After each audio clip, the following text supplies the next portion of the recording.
लक्ष्मी को बहुत देर तक टिकाए रखना हो तो केवल लक्ष्मी का आह्वान मत करना, नारायण का आह्वान करना। नारायण के साथ जो लक्ष्मी आती है वो चिरकाल तक आपके यहां रहती है, सद्बुद्धि घर में रहती है, दोनों बातें रहती हैं, संपत्ति भी रहती है और सद्बुद्धि भी रहती है। लेकिन केवल अकेले यदि लक्ष्मी का आह्वान करोगे, लक्ष्मी आ तो जाएगी, अपने साथ अपने भाई उल्लू को लेकर के आएगी, अपने भाई वारुणी को लेकर के आएगी, पूरा का पूरा घर व्यसनी हो जाएगा, पूरा का पूरा घर कुबुद्धि युक्त हो जाएगा और एक दिन वो लक्ष्मी आपको बेवकूफ बना करके यहां चली जाएगी। उल्लू किसको कहते हैं? कहते हैं ना उल्लू बनाया।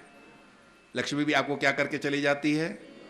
उल्लू बना के चली जाती। आपको उल्लू बनना है? नहीं बनना। तो किसका आह्वान करना चाहिए? नारायण का या आह्वान करना है।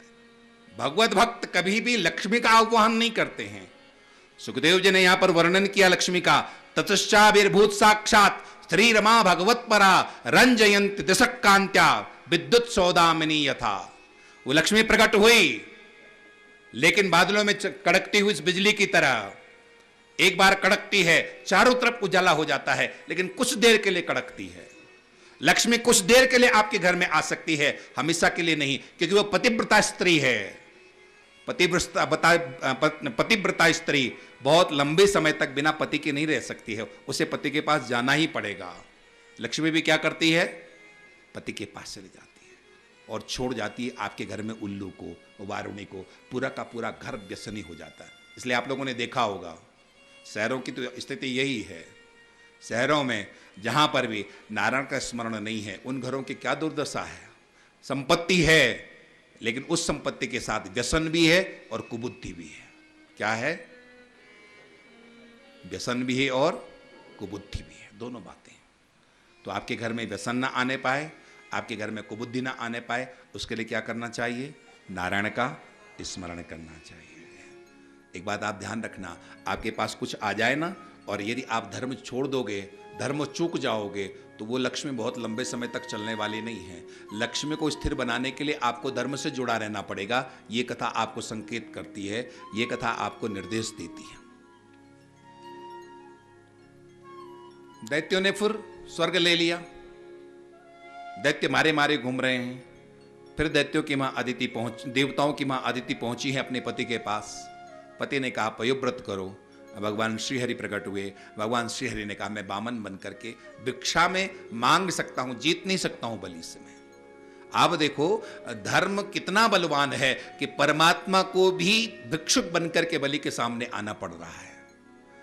भगवान की भी हिम्मत नहीं है कि बलि से छीनने के लिए। परमात्मा सर्वोपरि है, भगवान कुछ भी कर सकते, लेकिन भगवान ने यह दिखाया, यदि तुम धर्म पर हो तो मैं भी तुम्हारा कुछ नहीं बिगाड़ सकता हूं। मैं भी चाहूं कि तुम्हें परास्त करूं, तुमसे ले लूं, मैं भी नहीं ले सकता हूं। मैं भी तुम्हारे सामने कब ले सकता हूं तुमसे? जब तुम देना चाहो तब तो ले सकता हूं मैं तुमसे। और भगवान यहां बामन बनकर के प्रकट हुए, पहुंच गए बलि के दरवाजे पर। बलि ने दूर से आते हुए बामन को देखा, ऐसा लगा कि साक्षात सूर्य आ रहे हैं। और नजदीक आए तो लगा कि कोई बालक आ रहा है, और जब और नजदीक आ गए, बिल्कुल सामने आ गए, तो गले में जनेऊ पड़ा हुआ था। समझ गए ये कोई ब्राह्मण बालक है।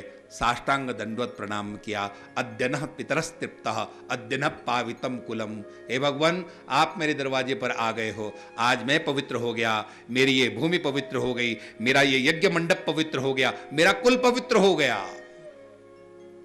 तेरे द्वार खड़ा भगवान भगत भर दे रे झोली, भगत भर दे रे झोली। मांगो बाबा, क्या चाहिए तुमको, सब देने के लिए मैं तैयार हूं। 3 पग भूमि मांगी है, केवल 3 पग चाहिए। 3 ही पग क्यों मांगा? 3 पग भक्ति क्या है?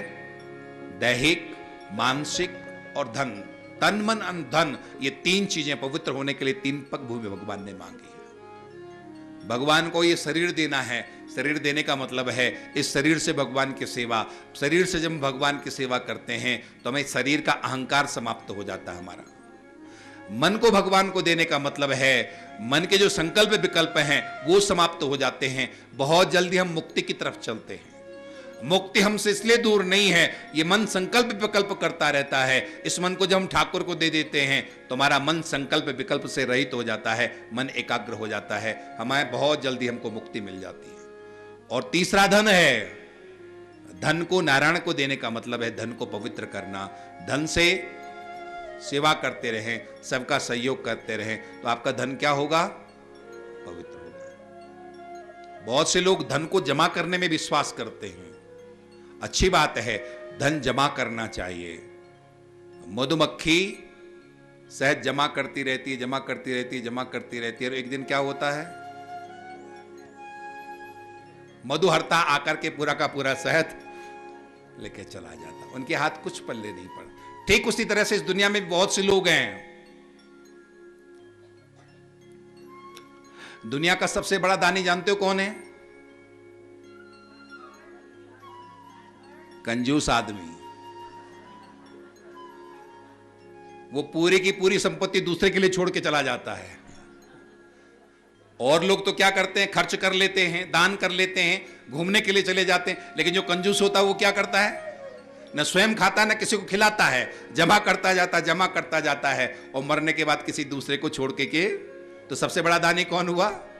कंजूस आदमी। आप भी बहुत बड़ी दानी मत बन जाना। क्या करते रहना थोड़ा। हमारे संतों ने कहा है, तन से सेवा करो, मन से स्मरण करो, और धन से दान करो। तीन तरह से आपका कल्याण, तन से, मन से और धन से।